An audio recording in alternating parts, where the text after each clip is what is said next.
Welcome to Mountains Made Low, where we help you encounter the love of God and live well in the modern world. I am Christine Reagan. And I'm Dennis Mueller. So Dennis. Dennis Michael Mueller. Oh my goodness. We just had this conversation about how I feel like when people have three names or use their middle initial on a regular basis, for me, it's a bit of a pet peeve. It's a bit of a red flag. I want to know why. Like, is it to feel superior in the midst of other people? Because you do sign off Dennis M. Mueller. Yeah. But I've never heard you'd ever introduce yourself like you did just now. But I think Dennis I might Michael start. I like Mueller. it. No, why do you like it? Because it makes you feel better than everybody else. But Well, don't you already think you're better than everybody But else? it kind of sticks in your craw a little bit, so that's why. But you just learned it, which bugs me because the minute you find that out, like I remember I was in a Barnes and Noble one time with my mom, and she picked up a book and she said, "Oh, this looks interesting," and I noticed that the author used three names, and I said, "Put it back, not interested." There's got to be something wrong with it, unless you're from the deep South and you're something like, you know, Billy Bob, Lucy May, Lucy May Jenkins or something. I don't know. That's okay to me. But all right, well, what an intro this was. Okay.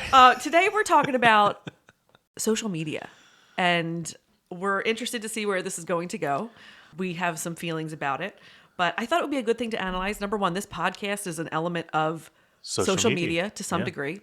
We can't ignore the fact that social media affects every area of our life, and that's growing and growing and growing.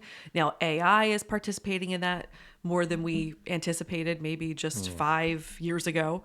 And so everything is so highly internet-based and technological, and it's a world that I don't really understand very well, but I utilize. So that's the thing. Like, we're kind of necessary evil, would you say? Well, is it really evil, or does it just have the potential to be infiltrated by evil forces the way that everything has the potential for the devil to make use of it? Before we get into some things that I think are good content, I want to know what your experience with social media has been. And so we're going to go back in time. I have a bit of a timeline here, different social media and internet-based platforms and forums and networks.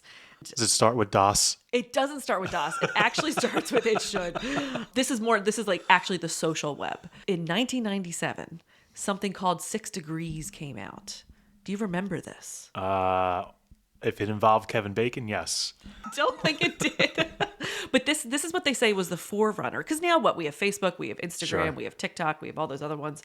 But and I thought that MySpace started the whole thing. But that was in 2003. They say the forerunner of all modern social networks. It's the first social media platform of its kind to allow users to create profiles, maintain lists of friends, and network with other people. Have you ever heard of this? I don't recall it.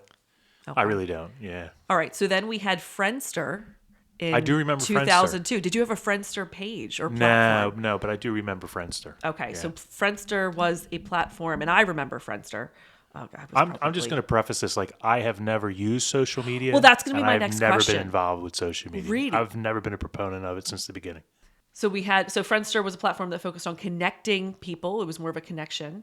And then it was very quickly overtaken by MySpace, which was the big social media exchange platform, but never had a page. No. Okay. And then in 2004, Facebook came out. Yeah. And I'm stunned. I mean, think about how long 6 Degrees, who knows how long that started or that lasted. But Facebook, it's 2026. Right. And it's stronger than ever with, I think, a slightly older demographic. I've only been on Facebook for 3 years, and I'm only on it under a pseudonym because I have to with the Star Wars group that I belong. I'm one of the event coordinators for that. It's like a dark imperial web. Right. Right. It's some kind of it's the dark side of the social media web. I have to post different events and communicate on there because that's where everybody is today. I don't want to be on it. Right. And I wouldn't be on it if I didn't have this role within the organization. Okay, so then I use it. I don't use it nearly as much as many people my age and certainly people younger than me. I only have a Facebook page. I don't have an Instagram. I don't have anything like that. I had an Instagram account for maybe a month. Now, why did you get on it? I got on it because you wanted to spy on your children. No, my kids always communicate, via that, and they're always sending themselves stuff. And do you find that your kids are on it heavily? Social media. Well, yeah, they are. But like when I started getting like 4 or 5 messages a day of my son with some type of goofy face on it, I'm like, I'm done. Right. Right. Like I don't. We all know that face. Those of us of a younger generation know that classic MySpace type of picture where it's like a selfie, but at a very awkward angle. Right. And a face that's distorted, and we all know I'm that. Yeah. done with this. I'm done with this. Okay. So So it was a hot moment, and that was it. we'll just run through a couple other things. Twitter started in 2006. That's still around today. YouTube was in 2005. And Well, Twitter's not around anymore. no, but it's X. It's the same It's thing. X. It's the same thing. Well, It just had a name change. okay. Right. I mean, when it changed to X, nobody lost their profile. Nobody lost their Okay. platform. Okay. It just, it didn't become a new thing. But YouTube has an element of that social networking in the comments. I mean, people communicate heavily. Thousands of people at a time will converse. There'll be like a comment and then a reply to that comment. And there's thousands of replies to one single comment. TikTok. Oh, that's the big one today, the TikTok. And that's very popular in a Catholic sense, because this episode is going to be relevant to the Catholic Church and our faith in just a second. But TikTok started in 2016, and I think it might be one of the most popular, if not the most popular. So that's all about short form videos and editing. And that's kind of where a lot of social media is going, in short form. So it seems like social media has really been around forever, but think about it. It's really only been around since 97. So think about in the past About 25 years or so, just how much 30 years. of a part of our life this has become. I mean, we've been around for how long? And just now, in the past kind of like 25, 30 years, it has like a bit of a chokehold on every element of our life. That's a good description. I can't even make a reservation for a restaurant. I can't call a restaurant anymore for the most part. Go online, download our app, use our, make your reservation there, which means now they have all my information. Sure. That's how I communicate and make changes. So everything is I internet. mean, the companies are driving you to social media. Right. That's where they're. It's like a cattle chute almost. Yeah. But it's still such an incredibly new technology and phenomenon, but it's so all encompassing. And we just don't live in the same world that we lived in 5 years ago, 10 years ago, and certainly prior to 97 when social media websites first came on the scene. Mm-hmm. So it's become the landscape of how we spend our time and how we relate to one another. And it's just entirely different than it used to be. It's also ever evolving and ever changing. It's not going away. It's where people are today. It is the platform where people communicate, they share their lives, and they even find their spouses sometimes. Yeah. And because of how heavily saturated social media has become, it's prompted some recent popes to identify the internet as this new mission field and a place where people gather, converse, and seek meaning. So whether or not that should be the case, I think is another question. But people all throughout history have questioned when new inventions and technologies begin to impact the culture and impact the human family. So the same is very true with social media. There's a lot of people who are still very skeptical of it, but maybe that's just the way people have always been throughout history. The printing press and books and all sorts of other technologies, the light bulb and the telephone, and people, cars versus horses. Like, what's better Right. about this than we had a way to get around, Yeah. So things are always progressing. They're always moving forward, and people always have opinions about that. And just like with all of those creations and inventions, it's a bit of a double-edged sword. There's an advantage to horses to some degree, and there's an advantage to cars in certain situations. So Sure. what do you think? Well, Car or horse? What do you pick? I would do a horse, to be honest with Have you ever ridden a horse? Oh yeah. Really? Yeah. Oh yeah, I love it. Yeah, I love it. So the challenge today, like Christine and I were really kind of talking about this even before we went on to start recording this, and neither one of us. So we just want to go on record. Like neither one of us is a fan of social media, and we're kind of debating as to who is the bigger bad cop between the two of us as to social media. So several recent popes have spoken to it about like this is the mission field. This is where everybody who is young and up and coming is They're working funneling from. into They're that. funneling right? into and this. older people. My mother-in-law uses social media more than I expected. My Yeah. dad is on social media. Yeah. To connect with his high school friends and Right. stuff. So a lot of different demographics find it appealing. So I guess from a Catholic perspective, what we're trying to do in this episode is really just to kind of help our listeners to navigate, the good and the bad of social media, but also how to use social media as a tool for evangelization. Right. How can you benefit from this? If social media is being looked at by the church as a tool, well then how can we use this tool in order to grow in our faith, to bring that faith effectively to others? And effectively, I think, is the key word here, effectively. Because too often, the biggest beef that I have with social media is that we hear things in sound bites. And you cannot communicate the gospel in sound bites. Because you can remind people of the gospel in a sound bite. Yes, yeah, but you That is can't true. communicate effectively.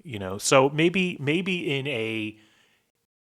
in a setting where there's already an established and firm Catholic culture, you okay. can communicate in maybe sound bites for that Yeah. little aha reminder. But I think in terms of evangelization, you can't evangelize via sound bites. There's a truth. How do you convey the kerygma in a sound bite? You have to unpack it, and so that's the problem with social media for me. Especially the TikTok culture. Everything is quick, quick, quick, and then you're on to the next quick thing. And then the minute you take in maybe something like a Word on Fire longer podcast, which it does explain the gospel in a more thorough manner, you're like, I got to stick around for a 30-minute episode. Yeah. I want the quick soundbite. I'm used to what TikTok has been giving me, and now I don't know how to take long form in. Yeah, I know. And I'm concerned about that. That's a big issue to me because you need the long form. Yeah, my buddy listens. I think I told you this. My buddy listens to our podcast, a lot of times when he's home on Saturdays and he's doing lawn work and everything like that. And his lawn work takes him a certain amount of time. And if the podcast runs longer than an amount of time, he gets a little annoyed. Because now he's got to hang around for a little bit while in order to finish up the episode. So it's funny because I'm trying, we do editing and everything like that, to keep that right within his time frame. Well, you told me, you're like, I don't care if it's 49 minutes and 59 seconds, but if you want to see that 4 somewhere in the... It's got to be under 5. It's got to be under 50. But I do understand it. That's the problem. So I think when we talk about social media, it can really be a place of connection and it can be a place of evangelization, especially when it comes to the gospel and the Christian life. But it's the how, right? Yes. It's the how. How do we use it? And what's your intention and even getting into this space? Right, because the flip side of it is it can cause a lot of distraction. It can cause some division. You have to be careful where you're going to get the information and what platforms you're utilizing. Sure. Right. Like we used Catholic Reddit here on our podcast. Right. And then we tell people not to go on it. Right. But we use it to kind of pull questions, Yes. right? That we can kind of hash out here on air.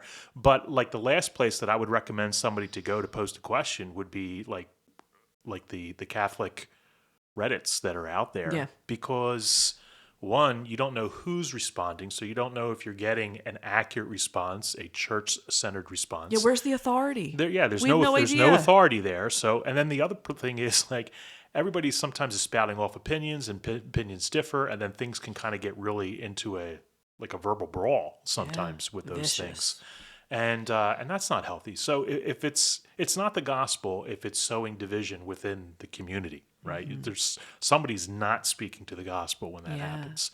The gospel's countercultural, and the people who live it will certainly be persecuted. Jesus tells us that, but the gospel should not be sowing division within those who believe in it.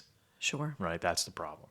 Yeah. So let's take a look at some of the good, some of the bad, some of the ugly with regards to social media. Yeah.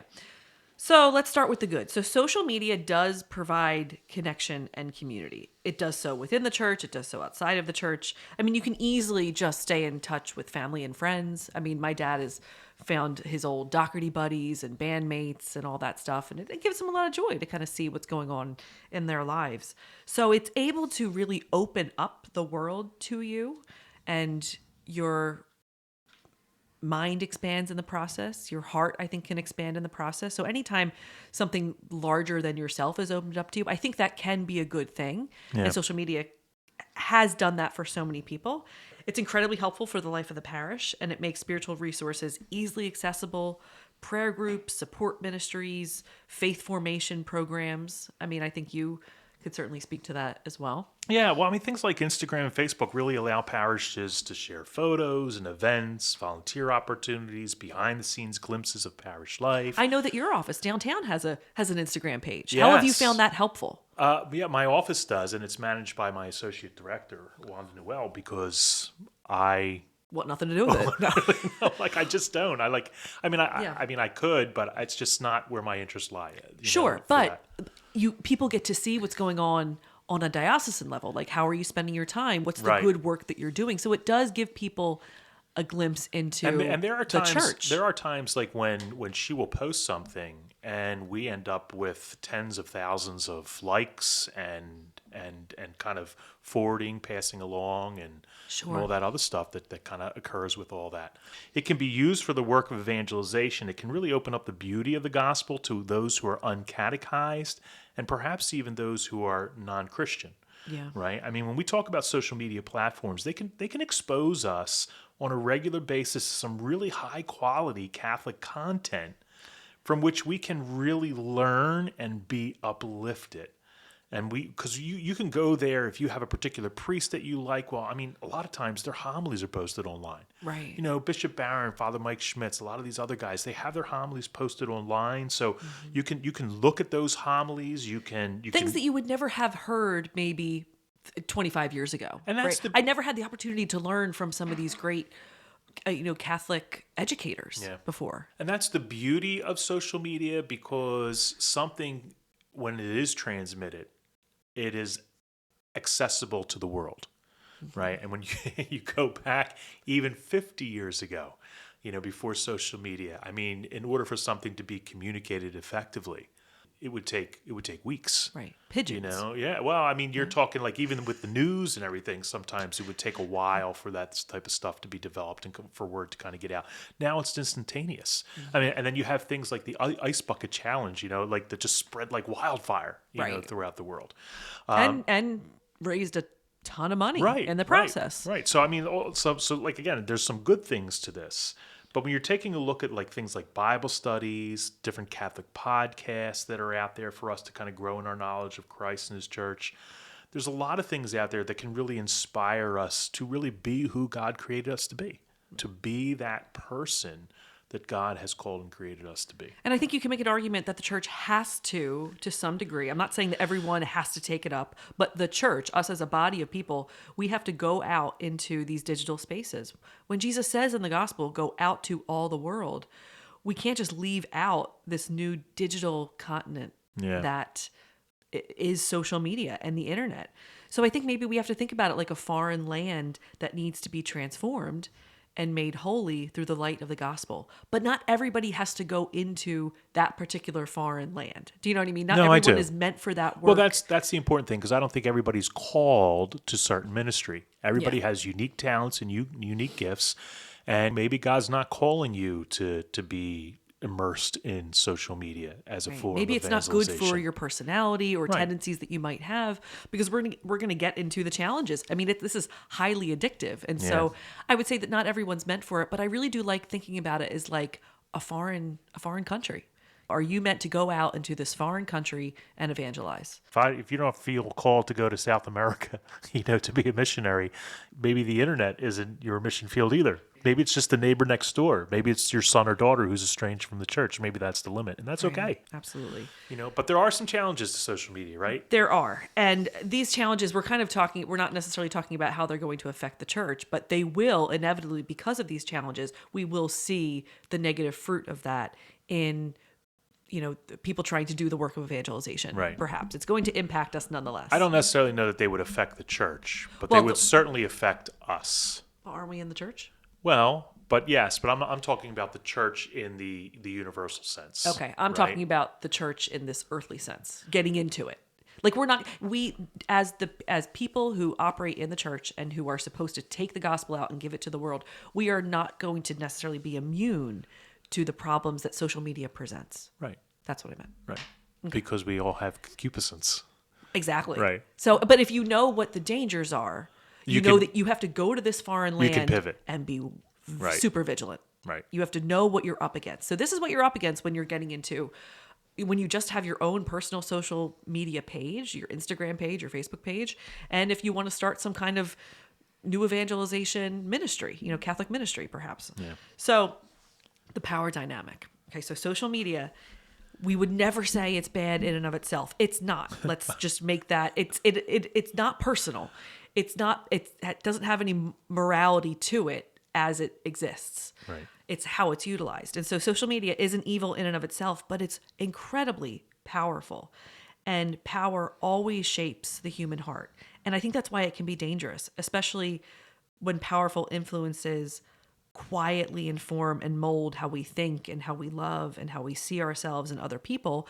We're obviously going to have that affect our relationship with God. That's going to mold how we see God and the eyes of faith that we should have. When you plug into social media, you're plugging into psychology, emotion, identity, human desire, all at once. I mean, social media is successful because of how it affects all of our internal wiring. Yeah.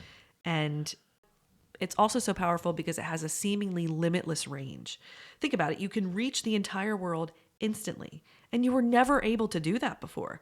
So for the first time in history, you can speak. One person can speak to millions of people. One image can travel the globe in seconds, and one story can shape an entire culture overnight. Yeah. I mean, the phone that sits in my handbag, in my pocket, has the same power that once belonged to ancient civilizations. 6 sevens. And ancient Rome. What the heck does that mean? What is 6'7"? My 8-year-old does it, and I don't understand it. Oh, you know what the new thing is? This is what my daughter does. She goes up high. You know how it's like up high, down low, too slow? Yeah. That's what I thought I was going in for. And she goes up high. And we did that. And she goes down low. And I'm like, what's happening? And so I did that. And she says, oh, no, it's in the middle, down low, up in heaven. And then you do that. And then she goes 6'7". And I was furious at what I just participated in because I was like, we're doing this out of order. How does this work? And then she's in heaven 6'7". And I thought, okay, There you go. I don't know what I just did. Right. All right. All of that aside. 6 or 7. That's- 6, 7, 6, 7, 6, 7. Okay. Yeah. Please never do it again. This is why we need to be live. These are on things YouTube I know, so people right? can see Oh this. yeah. These are things that, empires would have massive impacts on cultures in a way that these are things that should take long periods of time to be transmitted all over the globe. And it just doesn't take that. So I can do all of these things from my phone. I mean, that's a tremendous shift in power dynamic through the power of social media. And I think, too, the other thing that we have to be aware of, too, with social media is the effect on the brain, right? I mean, we talk about kids today. I mean, the studies are showing that children, their frontal lobes are being rewired, right? Because of looking at the screen. And when you talk to teachers, they have to teach really basic, rudimentary skills like turning a page, because when the kids have a book in front of them, they're trying to swipe it. Oh my gosh, No, really? yeah, I'm serious. Yeah, I'm serious. I mean, you talk to them, the teachers that are in Wow. kindergarten. It's like they don't know how, they don't have the dexterity to be able to take their thumb and their forefingers to be able to take the edge of a page and flip it. They're swiping with a finger. And so there's a rewiring here, and it's funny because when we take a look, like the amount of time that people are exposed to just video in general, right, or technology in general, could be your cell phone, could be TV, could be gaming, all these things that Screen time, what screen they time, call yeah, screen time, yeah. So I think the average adult might be spending maybe about 9 hours a day. The average teen is probably maybe around 11 to 12. Aren't you only awake for like Well, I know. It's 16? it is crazy, but I've seen it. I've had kids show me in my Yeah. ministry, like when I do retreats, because we talk about this, Yeah. when we're doing confirmation retreats, and I ask kids, pull out your phone, tell me what's the average, what's your average daily uses, and you'll have a couple of kids that's like 2.5 hours, 3 hours. I have kids that are like 8 hours, 9 hours, 13 hours. and they're everything. not taking the gospel in for the most part. No, they're for not. 9 They're hours not. a day. But that's the point, because then Right. you look at it like, well, how much time did you pray today? Right. Right, and most of them were like, no, but you had 9 hours to be on your phone, right? Or you had 2.5 hours to be on your phone, but you don't have 5 minutes just to spend a little bit of time in prayer, right? You do have the time. It's what you're doing with your time. So there's a rewiring, right? The brilliance of social media is that it hijacks the brain's reward system. The phones are addictive, right? Because your eyes are being drawn in. There's the allure of the eyes. There's the touch. That's so biblical, by the way. Ooh, yeah. But there's the touch, right? The feel of it. This is why, I mean, if anybody's listening, if you've ever lost your phone or misplaced it, tell me that you didn't panic Do about you it. panic? I no, because I really don't care. I mean, if I would just like the information, all that other stuff that I have on there would be more of a concern.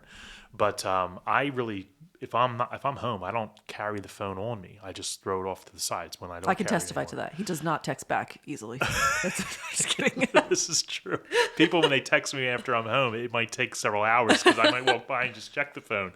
But yeah, so it does. There's a reward system that is built into our bodies, that things like the phone and screens and everything, that it just attracts us. You know, these things are really engineered to exploit dopamine, you know, which is really the chemical that's ties to pleasure and anticipation and addiction. And so, you know, when you get that little notification, like I don't have notifications on my phone for anything. I deny all notifications. I don't even know. I have, it'll pop up like just a little icon, like 1, 2, 3 for text or emails, especially work emails. But then I know that like I can choose to look at them or not, right? But I don't get notifications. I don't have any notifications kind of come up on my phone because you're being poked right there to be pulled back into this. You know, you get the little tease, and now you're going to go take a look at it, and the satisfaction and the reward. You know, and it keeps us constantly engaged. That's what it is. So if you're upset about how maybe you're responding to your phone, if you're kind of disappointed in yourself, I don't care if you're, 20, 30, 40, 80, it doesn't matter. Like everybody can, I think it does have more of an effect on younger minds because they're still being formed.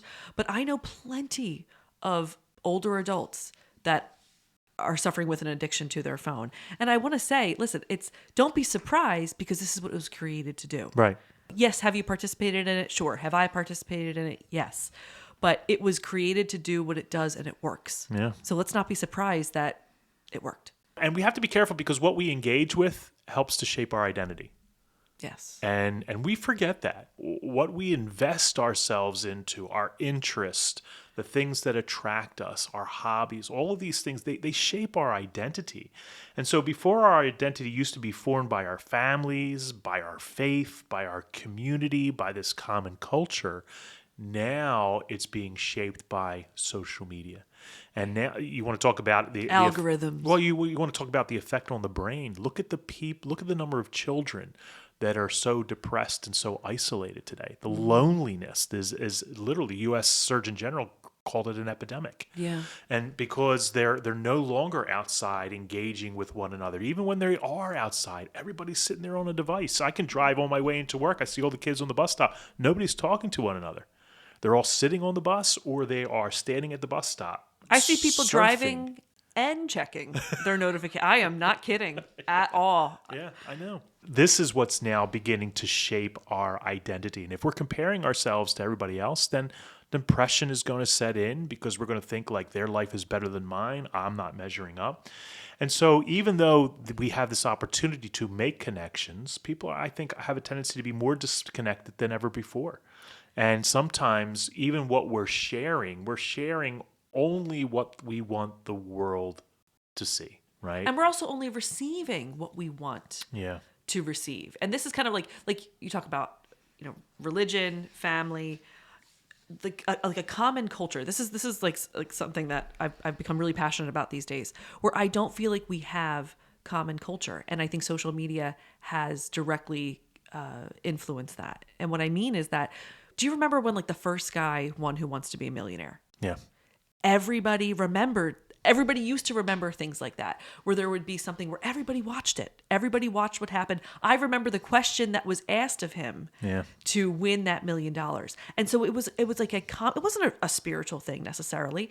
It was something that happened in the secular culture, but everybody was aware of it. Everybody watched it. Everybody can kind of reference it. It's a point of contact in a particular generation. And that's what I mean by common culture. But that's because we had a television and everybody watched the things that were on that bound people together. Sure. And you felt like you had something in common with everybody. We all watched this thing. Now you have your phone and all we see are the things that we have, it's a carefully curated algorithm to only show things that you have asked to see that aligns with your interest. And it's just so carefully pieced together. I feel like it's taken away from the common human experience. And that's where I think the spirituality lies. Yeah. I think there is something deeply spiritual about everybody kind of having knowledge and being able to communicate and share in things that happened in our everyday life. So here's the thing. For those of you who are listening, what I would encourage you to do is take a look at your phone. When you're finished listening here, take a look at your phone and what exactly is in your feed, right? What is it? What are the algorithms feeding you? Is there Catholic content at all?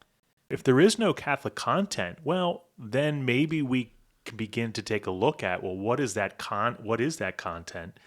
Is it appropriate? Because your algorithm is based on what it is that you search, that your you interest. Seek out, your interest. Yeah, what you're looking at, what you're seeking out, what you're curious about. But I also don't think it's good necessarily that everything is so carefully tailored to just your interest. I think it makes people very self-centered. I used to be able to talk to everybody about Disney movies that we all saw growing up.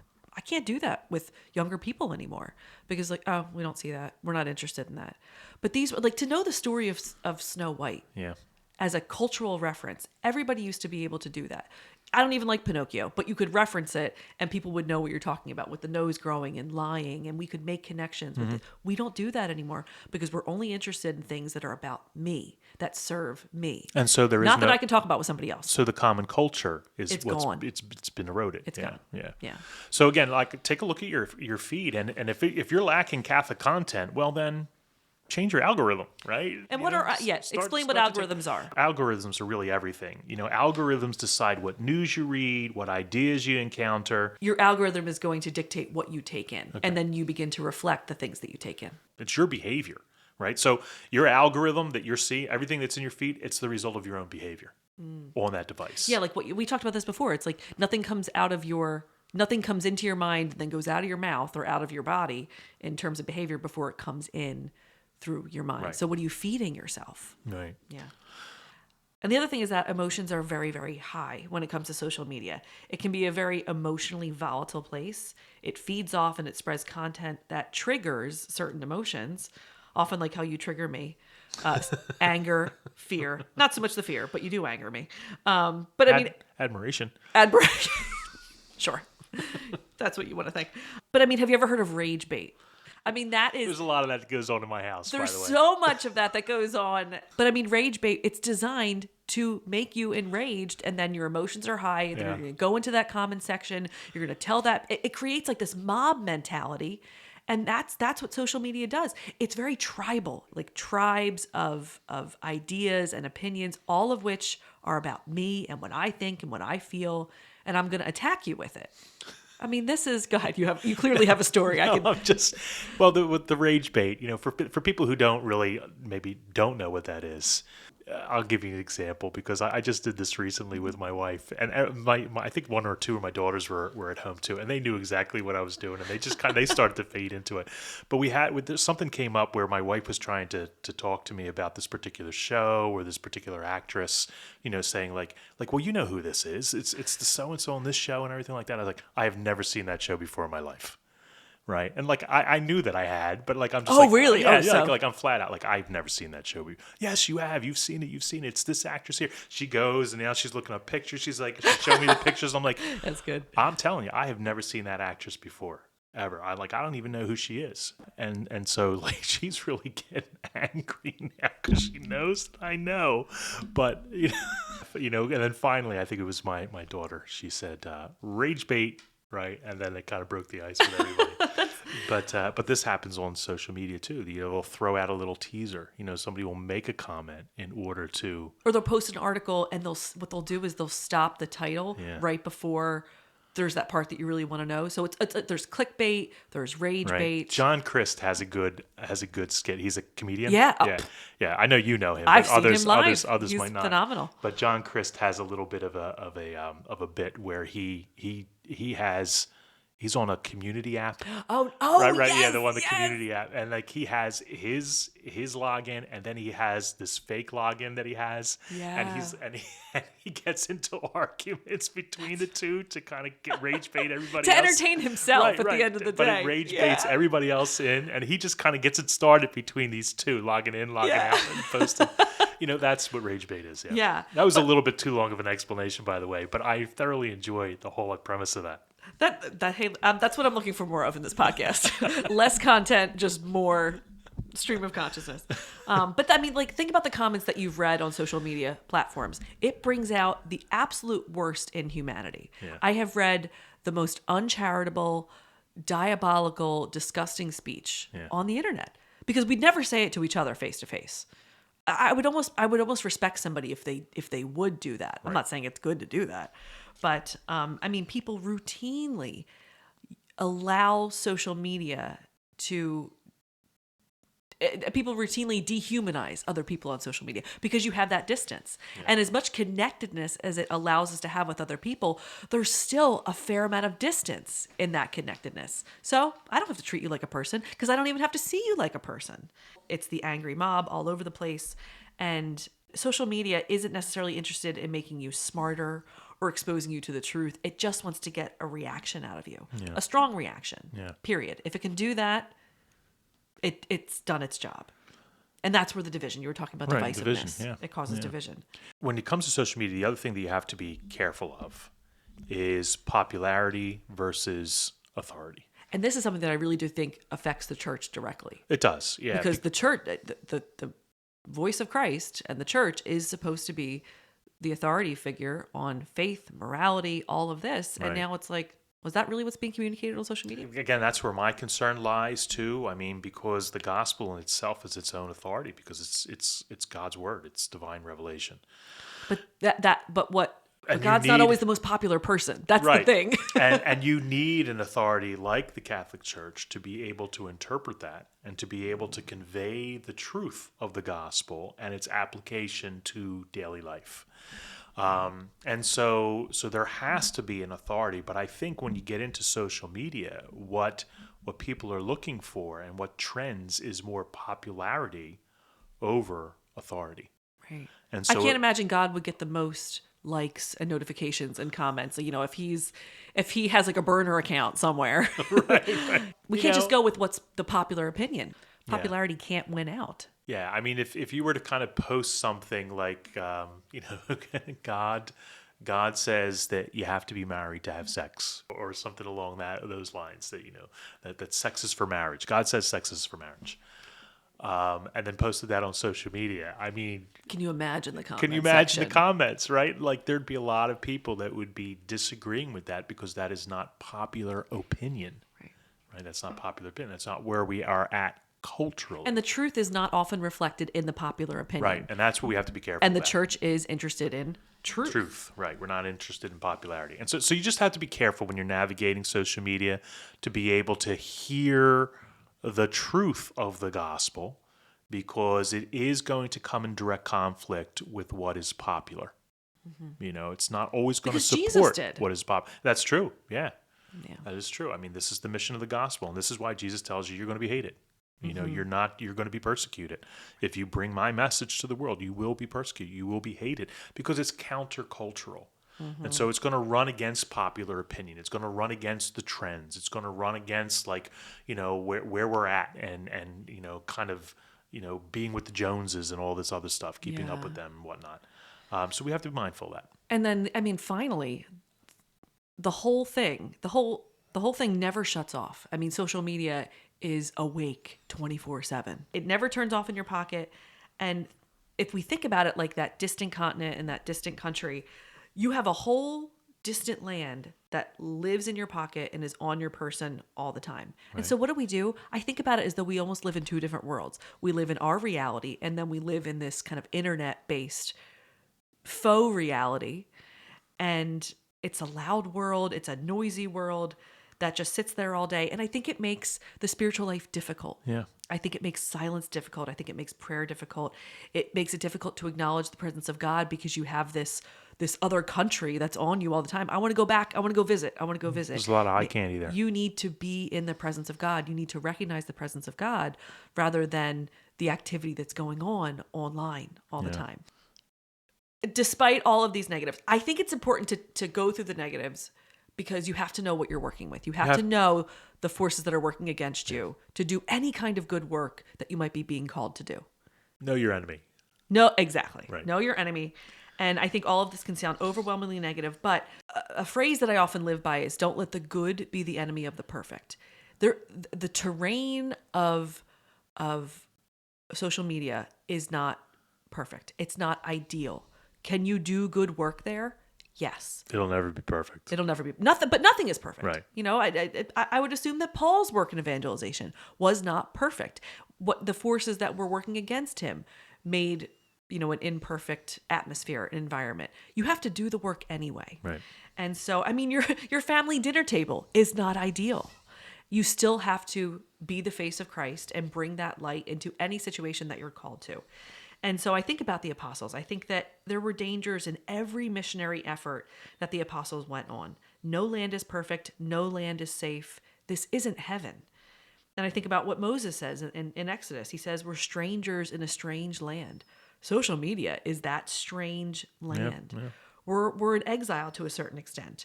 The Israelites were still called to worship God and fulfill the commandments no matter where they were and no matter how strange their surroundings were. And John Paul II was the first to call the internet the new frontier of evangelization. This is where the people are. And he said that the internet was a new forum. And he said that it was like the ancient marketplace where life unfolds and ideas are shared. That's a good thing. And he encouraged the church to enter this space with courage and the gospel, right? And you shouldn't even think about entering it until you know how it may affect you. So I mean, he urged the church this is a quote from him, to put out into the deep of the net so that the face of Christ and the message of salvation could be widely heard. I mean, because of everything we just said about social media, isn't that a territory that needs the gospel more than ever? Yeah. That needs good influence, even if it's a soundbite influence. It's not a substitute, but don't we need to sow goodness in that area as well? Yeah, and Pope Benedict XVI, I mean, he said very similar things, especially with regards to social networks, and how they could be important spaces for evangelization. But we also have to use them responsibly. He talked about, reasoned and respectful dialogue over sensationalism and conflict, which is going to be hard if it breeds conflict to begin with. Right. So you just have to know Right. that that's what may very likely happen. Even Bishop Barron has said that sometimes he gets in the comments and he has to pull himself back from that. Yeah. I'm like, if he can fall for it, I can certainly fall We for can it. easily kind of get sucked into that. Pope Francis echoed his predecessors.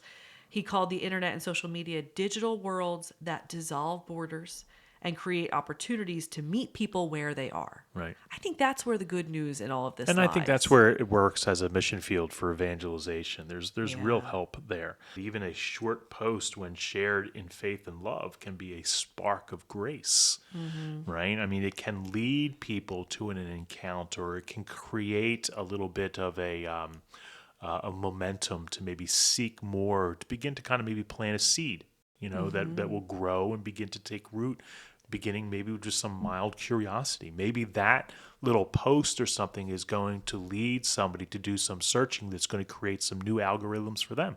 Yeah. Right. So there is some benefit for it, but we have to use it. So when we talk about like practical application for our listeners and for each other, like how can we use social media in order to evangelize ourselves and as a tool of evangelization for others, so that it just doesn't become this little token of sound bites and memes and just like quick hits during our day and that's it.